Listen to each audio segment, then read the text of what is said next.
Hi, എല്ലാവർക്കും പുതിയൊരു വീഡിയോയിലേക്ക് സ്വാഗതം. നന്നായിട്ട് മൊരിഞ്ഞ 4 മണി ചായയുടെ കൂടെയൊക്കെ കഴിക്കാൻ പറ്റിയ ഒരു അടിപൊളി പരിപ്പ് വടയാണ് കേട്ടോ ഞാനിന്ന് ഉണ്ടാക്കാൻ പോകുന്നത്. ഈ പരിപ്പ് വട ഉണ്ടാക്കാൻ ഞാനൊരു ഗ്ലാസ് പരിപ്പാണ് കേട്ടോ എടുത്തിരിക്കണത്. ഈ പരിപ്പ് ഇനി നമ്മൾക്കൊന്ന് വെള്ളത്തിലിട്ടിട്ട് കുതിർത്തെടുക്കണേ.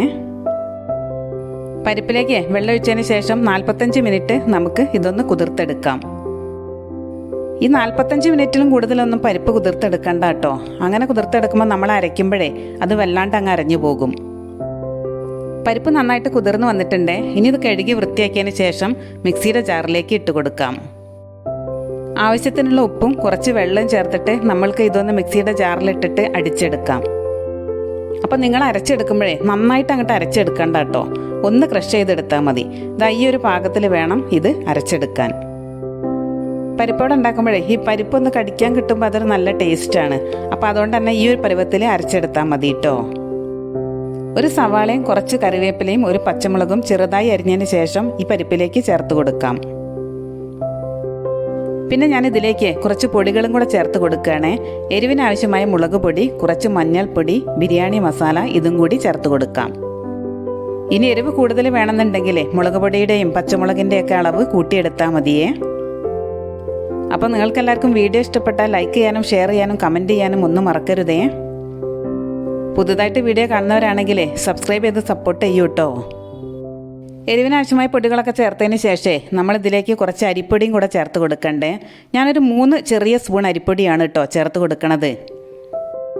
ഞാനിവിടെ വീട്ടിലെ പരിപ്പോട ഉണ്ടാക്കുമ്പം അരിപ്പൊടി തന്നെയാണ് കേട്ടോ ചേർത്ത് കൊടുക്കാറ്. ഇതിലേക്ക് അരിപ്പൊടി ചേർക്കുമ്പോഴേ വട നന്നായിട്ട് തന്നെ ഷേപ്പാക്കി എടുക്കാൻ പറ്റും. അതോടൊപ്പം തന്നെ നല്ല ക്രിസ്പി ആയിരിക്കുകയും ചെയ്യും. ബിരിയാണി മസാല എന്ന് പറഞ്ഞപ്പോഴേ ഒരു കൺഫ്യൂഷൻ വരണ്ട കേട്ടോ. ഇതാ ഈ ഒരു പാക്കറ്റ് ബിരിയാണി മസാലയാണ് ഞാൻ എടുത്തിരിക്കുന്നത്. ഒരു 1/2 സ്പൂൺ ബിരിയാണി മസാല മതിയാകും. എല്ലാ ചേരുവകളെ അരച്ചെടുത്ത പരിപ്പിലേക്ക് ചേർത്തതിന് ശേഷം ഇത് ഒരു സ്പൂൺ വെച്ചിട്ട് നന്നായിട്ടൊന്ന് മിക്സ് ചെയ്തെടുക്കാം.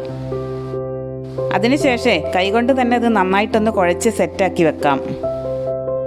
ഞാനിതിലേക്ക് ഇഞ്ചി വെളുത്തുള്ളി പേസ്റ്റ് ഒന്നും ചേർത്ത് കൊടുക്കണില്ല കേട്ടോ. നിങ്ങൾക്ക് ഇഷ്ടമാണെങ്കിൽ ഈ സമയത്ത് അതും കൂടി ഒന്ന് ചേർത്ത് കൊടുക്കാം. ഇന്ന് ശനിയാഴ്ച ആയതുകൊണ്ട് തന്നെ മോൾക്ക് സ്കൂളില്ല കേട്ടോ. അപ്പം മോൾക്ക് കഴിക്കാൻ വേണ്ടിയിട്ടാണ് കേട്ടോ ഈ പരിപ്പ് വട ഉണ്ടാക്കണത്. അതുകൊണ്ട് തന്നെ ഞാൻ ഇതിലേക്ക് ഒരുപാട് എരിവൊന്നും ചേർക്കണില്ല. ഈ കൂട്ടൊക്കെ റെഡിയാക്കിയതിന് ശേഷം ഒരുപാട് സമയമൊന്നും വെക്കണ്ട കേട്ടോ. പെട്ടെന്ന് തന്നെ നമ്മൾക്കിത് വറുത്തെടുക്കാം. സ്റ്റവ് ഒന്ന് കത്തിച്ചതിന് ശേഷം ഞാനിതൊരു നോൺ സ്റ്റിക്കിൻ്റെ അപ്പച്ചട്ടി സ്റ്റവിലേക്ക് വെച്ച് കൊടുക്കുകയാണേ. ഇനി ഇതൊന്ന് ചൂടായി വരട്ടെ. ചൂടായതിന് ശേഷം നമുക്ക് വട ഉണ്ടാക്കാൻ ആവശ്യമായ വെളിച്ചെണ്ണയും കൂടെ അതിലേക്ക് ഒഴിച്ചു കൊടുക്കാം. വെളിച്ചെണ്ണ അതാ നന്നായിട്ട് ചൂടായി വന്നിട്ടുണ്ട്. ഇനി നമ്മളുടെ കൈ കുറച്ച് വെള്ളത്തിലൊന്ന് നനച്ചതിന് ശേഷം നമ്മൾ റെഡിയാക്കി വെച്ച മാവ് എടുത്തിട്ട് ഒന്ന് പരത്തിയതിന് ശേഷം വെളിച്ചെണ്ണയിലേക്ക് ഇട്ട് കൊടുക്കാം. വട വറുത്തെടുക്കണ സമയത്ത് കൈ പൊള്ളാണ്ട് ശ്രദ്ധിക്കണേ. ഇവിടെ 2 ദിവസമായിട്ട് നല്ല മഴയാണ് കേട്ടോ. നിങ്ങളുടെ അവിടെയൊക്കെ മഴയുണ്ടോ? ഞാനിതാ വൈകുന്നേരത്തെ 4 മണി ചായക്ക് വേണ്ടിയിട്ടാണ് കേട്ടോ ഈ ഒരു പരിപ്പോട റെഡിയാക്കി എടുക്കണത്. ഒരു വശം ഒരു ബ്രൗൺ കളറായി വരുന്ന സമയത്ത് ഇതൊന്ന് മറിച്ചിട്ട് കൊടുക്കാം.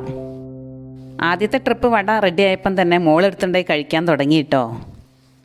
വെളിച്ചെണ്ണ നന്നായിട്ട് ചൂടായതിന് ശേഷം ഒരു മീഡിയം ഫ്ലെയിമിലിട്ടിട്ട് വറുത്തെടുത്താൽ മതിയേ. ഈ പരിപ്പുവടയൊക്കെ എല്ലാവരും വീട്ടിലുണ്ടാക്കാറുണ്ടാകും അല്ലേ? അറിയാത്ത ആരെങ്കിലുമൊക്കെ ഉണ്ടെങ്കിലേ അവർക്കും കൂടെ ചെയ്തു നോക്കാലോ എന്ന് കരുതിയിട്ടാണ് വീഡിയോ ഇടണത്. പരിപ്പുവട ഈ ഒരു രീതിയിൽ എല്ലാവരും ട്രൈ ചെയ്ത് നോക്കൂ കേട്ടോ. സൂപ്പർ ടേസ്റ്റാണ്. വീഡിയോ ഇഷ്ടപ്പെട്ടാൽ സപ്പോർട്ട് ചെയ്യാനും കമൻറ്റ് ചെയ്യാനും ഒന്നും മറക്കരുതേ. പുതിയൊരു റെസിപ്പിയുമായി